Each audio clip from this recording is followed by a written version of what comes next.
Vamos al mensaje de la palabra de Dios en esta mañana. Sigo diciendo que aquellos que llevamos mascarilla con gafas somos unos supervivientes.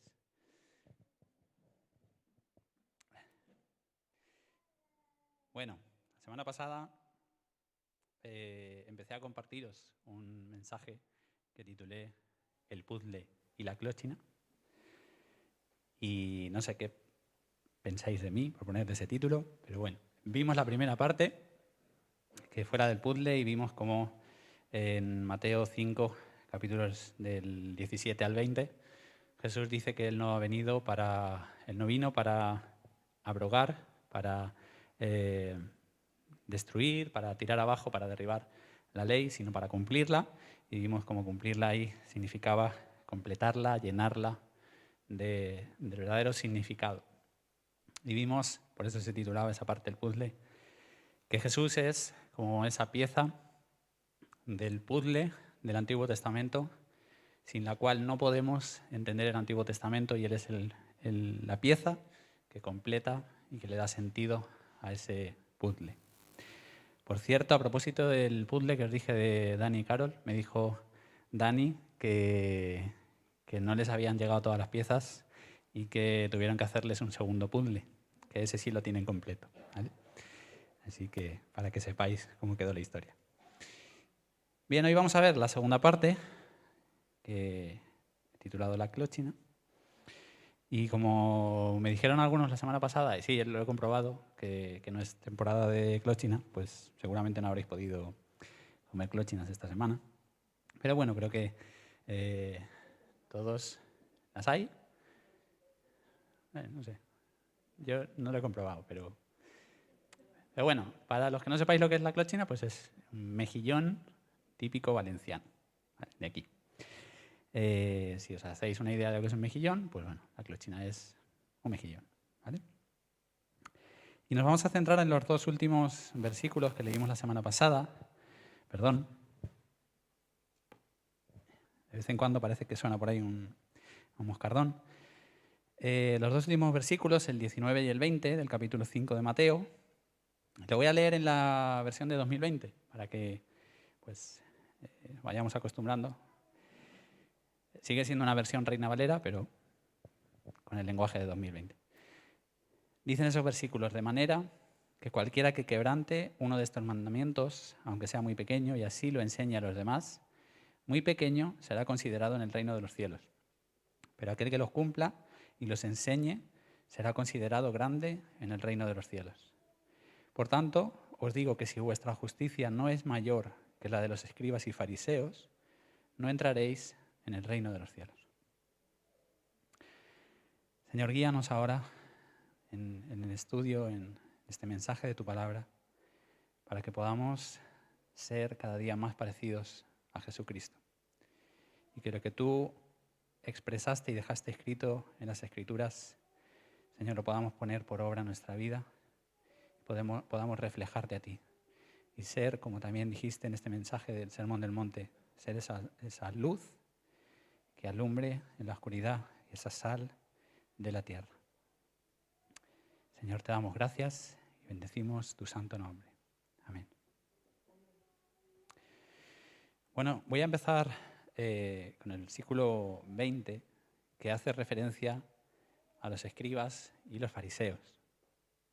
¿Quiénes eran los escribas y los fariseos? Porque esta es la primera vez en los evangelios que Jesús nombra a los escribas y a los fariseos. Los escribas originalmente eran copistas, eran los encargados de copiar las escrituras en su momento del Antiguo Testamento. Eran los que se encargaban de que cada letra, precisamente, como decía Jesús, que cada jota y cada tilde estuviera en su lugar. Y con el paso del tiempo también se les empezó a considerar intérpretes de la ley, de esa ley que ellos copiaban, y que se les daba por supuesto que ellos eran entendidos en la ley y así la enseñaban al pueblo.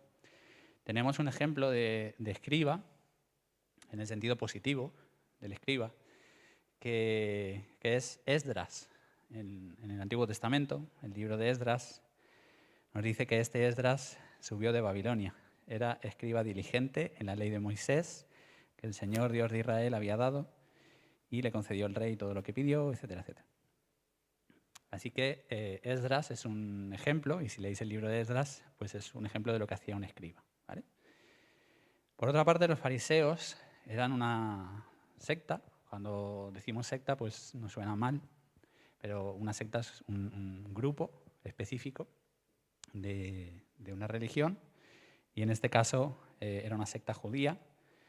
Ellos surgieron tras el exilio. Sabéis que tanto el reino de Judá como el reino de Israel fueron deportados, y a la vuelta de ese exilio fue cuando surgieron la secta de los fariseos, ya que había cambiado bastante el panorama del pueblo judío, y bueno, surgieron con sus énfasis y llegaron a tener mucha influencia tanto política como social.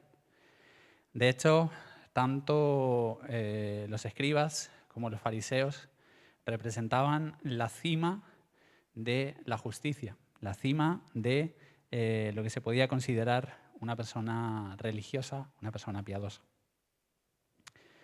Eran respetables y eran personas en las cuales se fijaban las familias para que algún día pues, sus hijos, sus niños llegaran a ser como los escribas y los fariseos. Es decir, estaban en la cúspide social del pueblo judío. A propósito, os sigo recomendando, si alguno no lo ha escuchado, la serie The Chosen. Lo siento por si la pronunciación no es correcta. Los Elegidos en castellano, la podéis ver en YouTube, la podéis ver en una aplicación específica que tiene esta serie. La primera temporada la podéis ver gratis.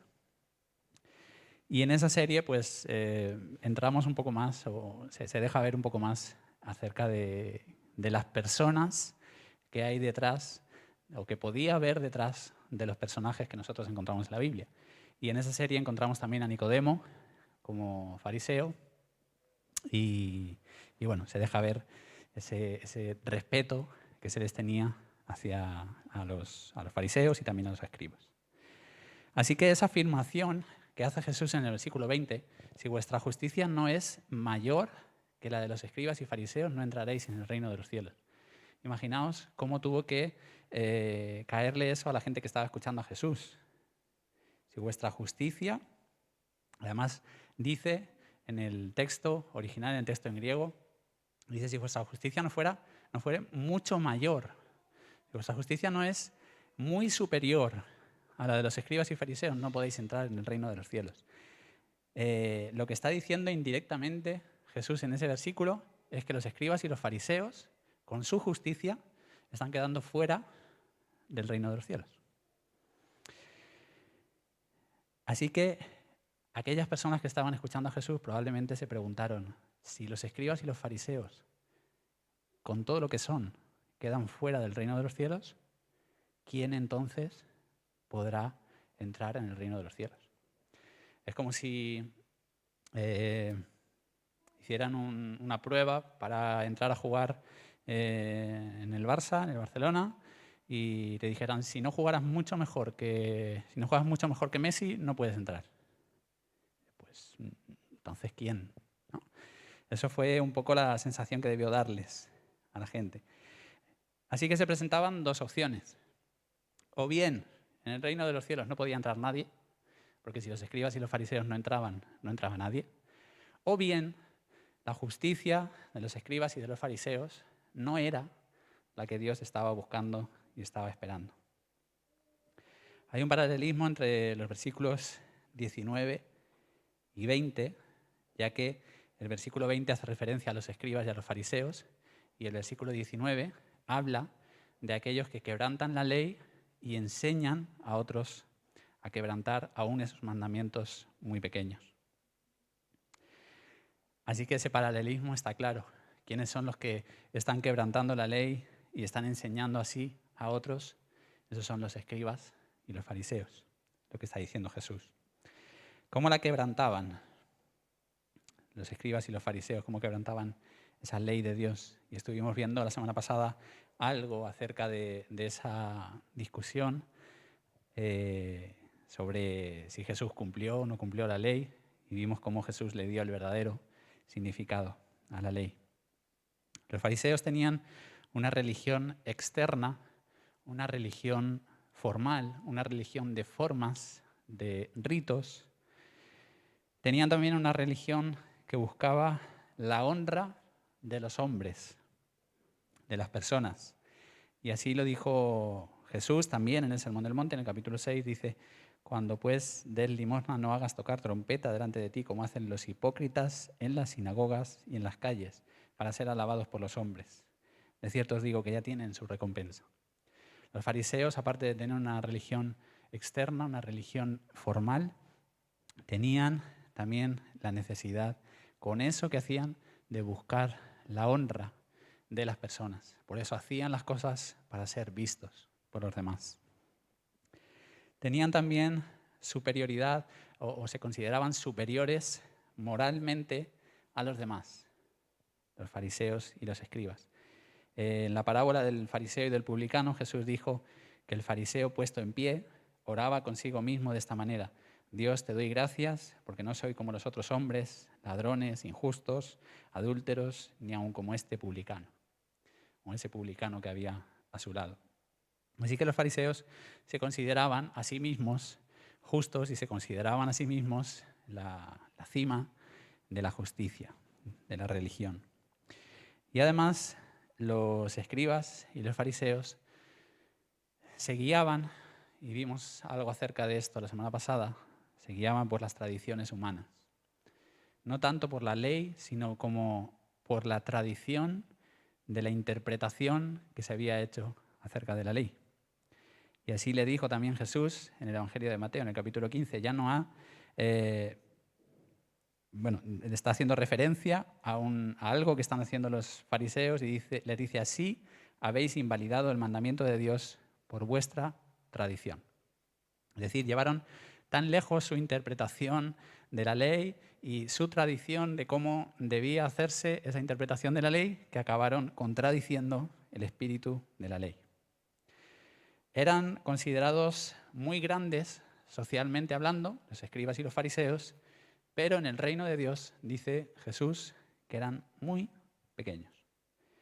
Ellos se fijaban en la letra de la ley, y ya os comenté la semana pasada que llegaron a desarrollar la ley en 613 mandamientos, algunos de los cuales eran positivos, es decir, haz esto, haz esto, haz esto, y otros eran negativos: no hagas, no hagas, no hagas. Ellos se fijaban mucho en la letra de la ley, pero no en el espíritu, en la esencia que había detrás de la ley. Y así resumió Jesús lo que significa y lo que representa la ley y los profetas. En Mateo 7:12 dice: así que todas las cosas que queráis que los demás os hagan con vosotros, así también haced vosotros con ellos, pues esto es la ley y los profetas. Es decir, todo lo que quieras que te hagan a ti, pues hazlo a los demás. Lo que no quieras, no lo hagas. Y en otra ocasión, en Mateo 22, encontramos que uno de ellos, intérprete de la ley, que es sinónimo de escriba, para ponerlo a prueba le preguntó: Maestro, ¿cuál es el gran mandamiento de la ley? Jesús le respondió: amarás al Señor tu Dios con todo tu corazón, con toda tu alma y con toda tu mente. Este es el primero y gran mandamiento. El segundo es semejante: amarás a tu prójimo como a ti mismo. De estos dos mandamientos dependen toda la ley y los profetas. Así que con esas dos sentencias, la primera, haz a los demás lo que quieras que te hagan a ti. Y la segunda, ama a Dios sobre todas las cosas y a tu prójimo como a ti mismo. Jesús resumió toda la ley, el espíritu de la ley. Las citas que os he dicho ahora son de Mateo, y Mateo es un evangelio escrito por un judío y dirigido a los judíos. Así que hace mucho énfasis en la ley y contrasta constantemente cómo considera Jesús la ley y lo estamos viendo en todos estos versículos, y cómo la consideraban o la interpretaban los fariseos y los escribas. Y es que ellos no buscaban servir a Dios ni servir a los demás, sino con todo lo que hacían, lo que buscaban era servirse a sí mismos, buscar la honra de los demás y ser beneficiados ellos mismos. Ni les importaba mucho Dios, ni les importaba mucho su prójimo. Y esto es una advertencia, porque queda escrito en la palabra de Dios y además Jesús se lo dice a sus discípulos. No se lo dice a gente no creyente, no se lo dice a los fariseos, se lo dice a sus discípulos. Y nosotros podríamos estar, como os dije al principio de esta serie, sentados en el monte frente a Jesús, y Jesús nos seguiría diciendo: si vuestra justicia no es mayor que la de los escribas y los fariseos, no entraréis en el reino de los cielos. Externamente, los fariseos y los escribas eran personas justas. Si estuviéramos en aquella época y viéramos un fariseo, veríamos una persona que se comporta correctamente, una persona que seguía de acuerdo a los mandamientos y una persona impecable desde el punto de vista religioso. Pero tenían el problema de que internamente eran personas vacías. Internamente, aunque externamente daban una apariencia, internamente su vida, su relación con Dios, su anhelo de Dios estaba vacío. Y aquí es donde llegan las clóchinas. Porque a mí, estudiando este texto, me venía a la cabeza ese momento en el que, no creo que sea el único que le ha pasado, que estás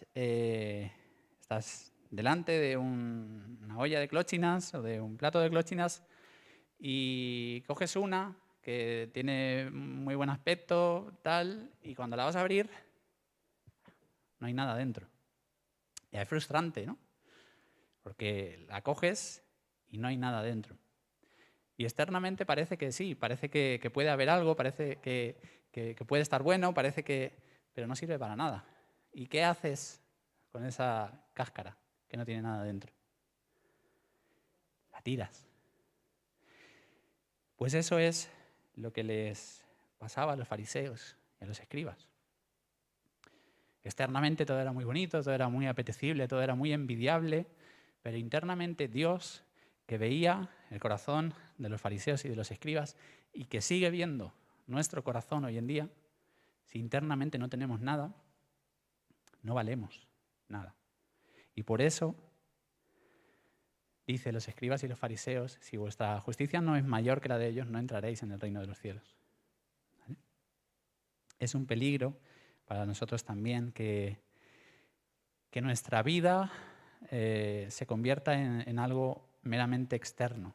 Que nuestra vida espiritual se convierta en hacer una serie de cosas como venir a la iglesia, como cantar, como dar tu dinero, como leer la Biblia, etcétera, etcétera, y que tu corazón esté alejado de Dios.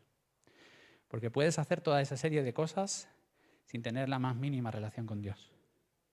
Y que sea una apariencia meramente externa y que no haya carne, que no haya esencia, que no haya ese anhelo de buscar a Dios en el interior. Puedes estar haciéndolo por buscar el reconocimiento de la gente, porque se te vea como un buen cristiano, porque se piense de una determinada forma de ti. Puedes estar haciéndolo como les pasaba a los fariseos, sintiéndote superior a los que no lo hacen, porque tú vienes a la iglesia y otros no, porque tú diezmas y otros no, porque tú sabes más la Biblia que otros. Podemos estar sintiéndonos de esa forma. Y también lo podemos estar haciendo por tradición, porque mis padres lo hacían así y ellos me trajeron a la iglesia y yo toda la vida he estado viniendo a la iglesia y he escuchado de la Biblia, etcétera, etcétera, por una mera tradición, por una mera costumbre, pero que nuestro corazón esté muy alejado de Dios. Y así lo dijo también Jesús, citando a Oseas: este pueblo de labios me honra, pero su corazón está lejos. de la tradición, espero que me entendáis bien lo que voy a decir, de la tradición a la traición hay una muy pequeña diferencia. Lo repito, de la tradición a la traición hay una muy pequeña diferencia. Y es lo que les pasó a ellos, a los fariseos, que por su tradición acabaron traicionando la ley de Dios, la palabra de Dios. De hecho, tradición y traición vienen de la misma palabra en latín, que significa entregar. Y en la tradición entregas a otra persona algo, a otra generación, entregas y se va entregando, hay una tradición. Y en la traición lo que haces es entregar al enemigo lo que no le pertenece al enemigo. ¿Vale? Y así hizo Judas con Jesús, por ejemplo. Y pensando en esto, y estos son, abro un espacio de reflexión, que cada uno lo tome como considere delante de Dios. Abro un espacio de reflexión y de preguntas, ¿vale? Porque a veces yo me pregunto, si Jesús estuviera hoy físicamente aquí en medio nuestro, ¿qué nos diría? Nosotros sabemos lo que dice la palabra de Dios, sabemos cómo Jesús trató a los escribas y a los fariseos, sabemos cómo trató a la mujer samaritana, cómo trató al joven rico, a Nicodemo, a mucha gente, a la mujer adúltera. Sabemos lo que dice la Biblia, pero ¿sabemos lo que nos diría Jesús a nosotros si hoy estuviera aquí? Porque probablemente nos pasaría como a ellos, que Jesús nos sorprendería. ¿Qué diría Jesús al respecto de las cosas que nosotros hacemos? Cosas que muchas veces por tradición las hemos recibido de una forma y las vivimos de esa forma. Está claro, como evangélicos, y siento si hay alguien escuchando este mensaje que sea católico, como veréis no es únicamente una crítica o una reflexión acerca del cristianismo católico. ¿Qué diría Jesús acerca de ciertas tradiciones católicas? Como que los sacerdotes tengan que ser célibes, que no se puedan casar. Como evangélicos tenemos la respuesta clara, ¿verdad? ¿Qué diría Jesús acerca de que en la Iglesia Católica las mujeres no puedan ser parte del sacerdocio? Que solamente puedan ser hombres, los sacerdotes. Como evangélicos ahí ya estaríamos un poco más divididos. ¿Qué diría Jesús acerca del Papa? De la cabeza de la Iglesia Católica, Apostólica, Romana, no sé si se dice así. Como evangélicos lo tenemos claro, ¿verdad? Pero ¿y qué pasa con algunas cosas que hacemos los evangélicos en nuestra vida de iglesia evangélica? Cosas que consideramos buenas, que yo creo que no son malas en sí mismas, que para nosotros pueden tener un sentido o no, o simplemente estar haciéndolas por tradición, porque siempre lo hemos hecho así. Cosas, me estoy refiriendo a cosas que no están en la palabra, ¿vale? Cosas que no están explícitamente descritas en la palabra de Dios. Porque en la palabra de Dios hay una serie de cosas muy claras, cosas que debemos hacer y cosas que no debemos hacer, cosas que Dios espera de nosotros. Pero hay otras cosas en las que Dios ha dejado el libro en blanco y no nos ha dicho cómo hacerlas. Y una vez escuché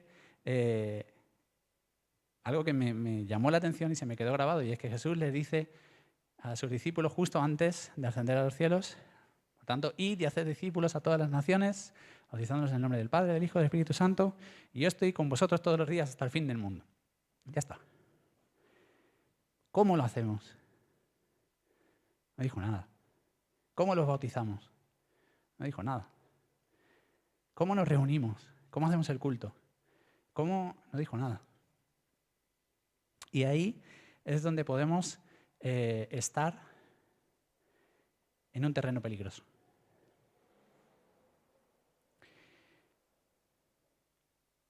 Y como digo, no digo que nada de lo que voy a nombrar a continuación esté mal ni esté bien. Simplemente quiero que cada uno de nosotros reflexione sobre por qué hacemos lo que hacemos, si tiene sentido para nosotros y sobre todo, porque esto es lo que me preocupa, ¿qué pasa si alguna vez no hacemos alguna de estas cosas? ¿Qué pasa, por ejemplo, si alguien que se quiere bautizar no hace previamente un discipulado y un estudio sobre el bautismo? Porque las personas que se quieren bautizar tienen que estudiar qué significa el bautismo y tienen que prepararse para bautizarse. Pero resulta que en la Biblia no vemos eso. Y vuelvo a repetir, no es nada malo. Por supuesto, es algo bueno. Pero ¿y qué pasa si alguna vez no sucede eso?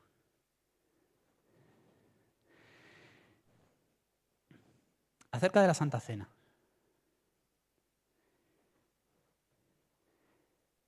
La Santa Cena, decimos, para los que estéis bautizados por inmersión. Pero ¿y qué instrucción dio Jesús al respecto? Y aquí abriríamos un debate muy largo y no voy a entrar ahí. Pero ¿y qué pasa si alguna vez transgredemos o transgredimos esa tradición? En cuanto a los niños en la Santa Cena, y ya digo que no voy a entrar ahí porque etcétera. Los niños eran una parte fundamental en la Pascua judía. Y los niños preguntaban a los padres, ¿por qué hacemos esto? Y los padres les explicaban a los hijos por qué lo hacían.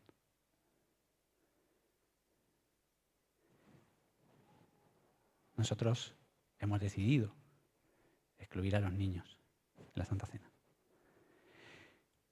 ¿Qué pasa si viene a la iglesia un creyente? Ha entregado su vida a Dios, pero todavía no se ha bautizado y quiere participar en el grupo de alabanza.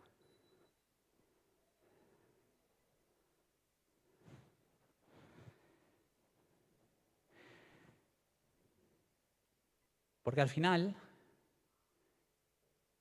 hemos tomado cosas que sí están en la palabra de Dios, como el bautismo. El bautismo es un símbolo público de la fe. Es un símbolo externo de un cambio interno. Como Jesús le dijo a Nicodemo, es necesario que nazcas de nuevo. Así que cuando se produce ese nuevo nacimiento, entonces la persona se bautiza. Y en eso estamos de acuerdo, porque eso está en la palabra de Dios. Pero convertir el bautismo por inmersión en la señal del verdadero cristiano, me parece que no está en la palabra de Dios. Si estás bautizado por inmersión, eres cristiano, si no, no. De hecho, hay gente que viene a pedir la ayuda que estamos dando de alimentos y parece que como carta de presentación dice, yo soy evangélico bautizado. Es como seña de calidad, ¿no? ¿Y sabes qué pasa? Que muchas veces, desgraciadamente, vemos como gente que se bautiza por inmersión, después desaparece. Y no digo desaparece de esta iglesia, digo desaparece del camino del Señor. Y habrá 1000 motivos por los cuales se produce eso. Pero al final el estar bautizado por inmersión no es la señal de ser como Dios quiere que seas.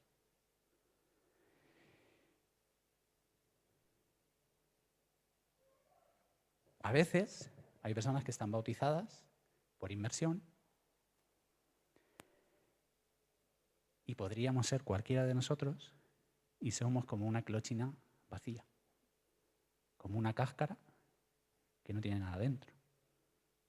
Y a veces sabes lo que pasa cuando comes clóchinas, que te pones a escarbar en el caldo y te encuentras mejilloncillos, ahí la carne, sin ninguna cáscara. O sea, te encuentras algo que no está donde debería estar. Y a veces nos pasa eso también.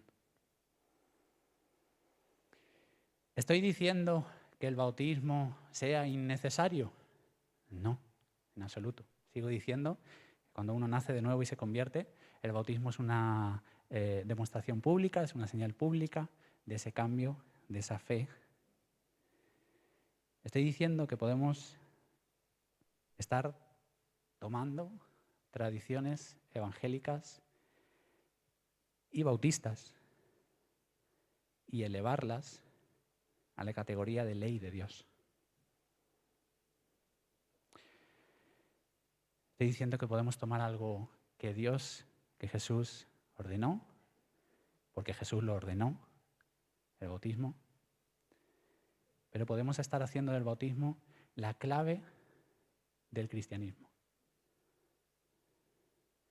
Y sé que me estoy metiendo en un terreno pantanoso. Hay otras cosas que revelan las motivaciones y las intenciones de nuestro corazón.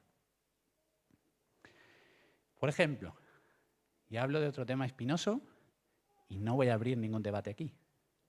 El diezmo. Porque hay quien dice que el diezmo sigue estando vigente y hay quien dice que el diezmo ya no está vigente y no voy a entrar en absoluto ahí. Pero si no estás diezmando, y no voy ni quiero saber quién está diezmando y quién no, si no estás diezmando, ¿qué te lleva a no diezmar? ¿Vale? Porque al final vemos que Jesús lo que está es discerniendo las intenciones y las motivaciones de los corazones. ¿Qué te está llevando a no diezmar? Hay una frase muy conocida que es que la cartera es lo último que se convierte. Cuando uno se convierte a Dios, la cartera es lo último. Y Jesús también dijo que donde esté nuestro tesoro, ahí también estará nuestro corazón. Y es una verdad. Si pensamos en qué gastamos nuestro dinero, veremos dónde está nuestro corazón, hacia dónde se está inclinando nuestro corazón. Y ahora, si estás diezmando, ¿qué te lleva a diezmar? ¿Cuál es tu motivación para diezmar? ¿El qué dirán? Si alguien se entera que no estoy diezmando, van a pensar que soy menos cristiano. La tradición, porque me han enseñado que hay que diezmar. Ganarte el favor de Dios. Puedes estar diezmando y dándole a Dios para que Dios te dé. ¿Estás intentando comprar a Dios con tu dinero? Porque en mi opinión, el diezmo es un síntoma de un corazón agradecido con la provisión de Dios. Y como Dios me ha dado, yo le doy a Dios. Es un síntoma de agradecimiento y también de generosidad. Saber que Dios es el que nos provee. Jesús en el resto del Sermón del Monte, en el resto, lo que queda hasta el capítulo 7, Jesús va revelando las intenciones de los corazones. Y lo vamos a ver a partir del próximo mensaje. Y contrasta Jesús la actitud religiosa, la actitud de los fariseos, de los escribas, una obediencia formal, una obediencia externa, basada por una parte en el miedo, obedecer a Dios por miedo, y otra parte en el orgullo, ser superior a los demás, a los que no lo hacen como yo. Va a contrastar Jesús esa actitud religiosa con la actitud verdaderamente cristiana. Y acordaros que al principio de esta serie os dije, ¿qué es la vida normal en el reino de Dios? Y vamos a ver esa actitud cristiana de un corazón entregado a Dios, un corazón que confía en Dios y una actitud basada en la gratitud a Dios, no en el miedo, en la gratitud por lo que Dios ha hecho por nosotros y en la humildad, en saber que somos tan pecadores y tan poco merecedores del favor de Dios, que Dios se tuvo que hacer hombre y tuvo que morir en la cruz por nuestros pecados. Y lo que está en juego en esa diferencia, porque después Jesús va a decir que hay dos caminos, va a decir que hay dos tipos de árbol y cada uno de ellos da un fruto, va a decir que hay dos posibilidades a la hora de edificar tu casa. La diferencia entre elegir una cosa o la otra es nada más y nada menos que la entrada en el reino de Dios, en el reino de los cielos. Y es lo que dijo Jesús: si vuestra justicia no es mayor que la de los escribas y fariseos, si no tiene algo dentro, entonces no podréis entrar en el reino de los cielos. Así que parafraseo ese último versículo diciendo: por tanto os digo que si nuestra justicia no es mayor que la de los escribas y los fariseos, y ya hemos visto en qué consistía, si no es mayor no entraremos en el reino de los cielos. Señor, gracias por tu palabra. Tu palabra es eterna, Señor. Sabemos que, como hemos cantado, el cielo y la tierra pasarán, pero tu palabra no pasará. Tu palabra es eterna. Y, Señor, queremos que sea la guía, la luz de nuestro caminar. Señor, que siempre podamos volver al origen, que siempre podamos volver a tu palabra. Y que no nos dejemos desviar por nuestra propia opinión, por nuestra tradición, sino por lo que tú has dicho. Y que podamos ejemplificar y poner por obra en nuestra vida esos dos resúmenes que hiciste de la ley.